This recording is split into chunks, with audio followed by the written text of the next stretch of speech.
Hey guys, welcome once again to another episode of Humans of EdTech. In this particular episode, we are going to look at cognitivism on EdTech, more specifically on the teaching learning process, even more specifically the impact on the adult learners or the learners which are grown up. This is the second part of the video series. The first part we looked at the first school of thought that we visited, which was behaviorism. So let's quickly jump into cognitivism.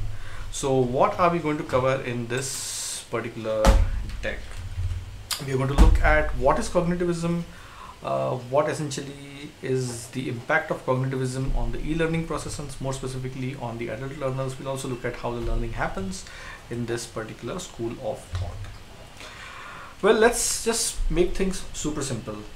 Socrates very clearly put it out that I cannot teach anybody anything, I can only make them think. I think this is at the heart of what, very simply put, cognitivism is. And I'll just maybe walk through a couple of more slides where I'll put in some more formal definitions or try to bring it out in much more detail.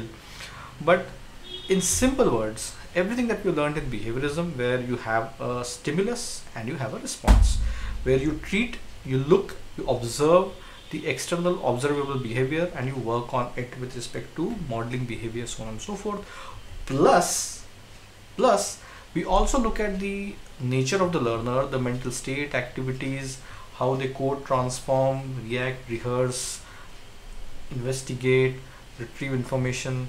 So we give value to their thoughts, beliefs, attitude, and all of those in behaviorism. So if you can just look at it, this is, in very simple words, stacked up on top of behaviorism with a lot more loaded features, so to speak, but it takes into consideration a few more of these emotional things of the learners.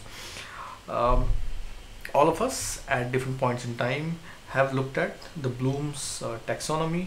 What this essentially says is, and let me just make it very simple rather than complicating this, and I don't want to make it sound like another taxonomy or hierarchy or anything of that sort, but when you consume anything that is a new piece of information or material, you first start by remembering it, then you maybe understand a bit of it, you remember it, you understand it, then you start applying it. Okay, this is what I have learned, this is what I've understood, can I apply it somewhere? Then you actually develop a critical appreciation of it, and you start analyzing it. Once you analyze it, maybe you develop a point of view and you are evaluating it, whether this is really something that I should be using for this particular use case. And finally, I think you are able to create a hybrid or something that is a value add on top of it, or completely new construct based on that.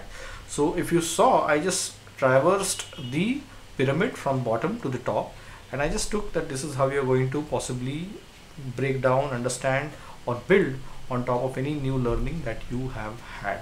This again is at the heart of what cognitivism is all about. So it's all about observing, classifying, categorizing, being interactive, perceiving things, reasoning with it.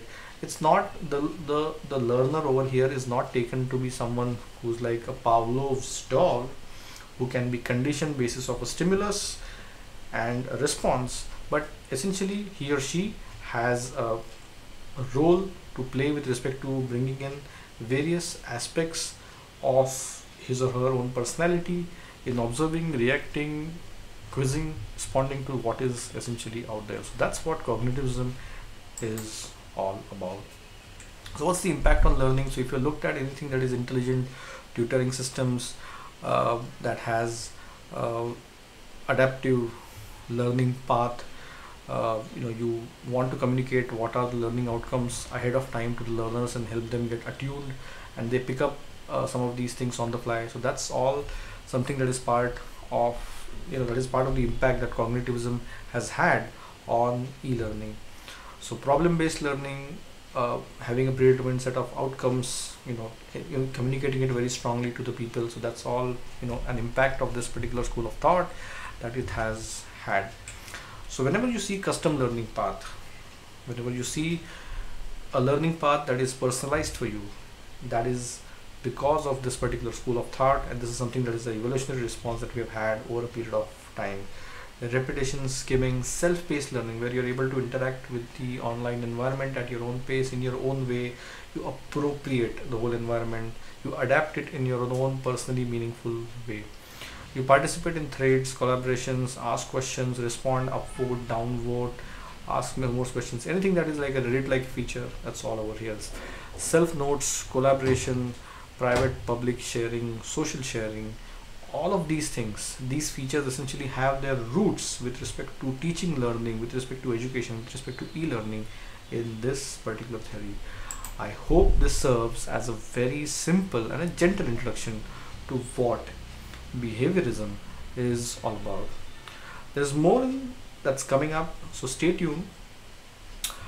Do follow me on this particular website that's right here, and stay tuned on the LinkedIn channel so that I can share the best and the latest from the humans of EdTech to you, and I will see you soon. Thank you so much. Bye.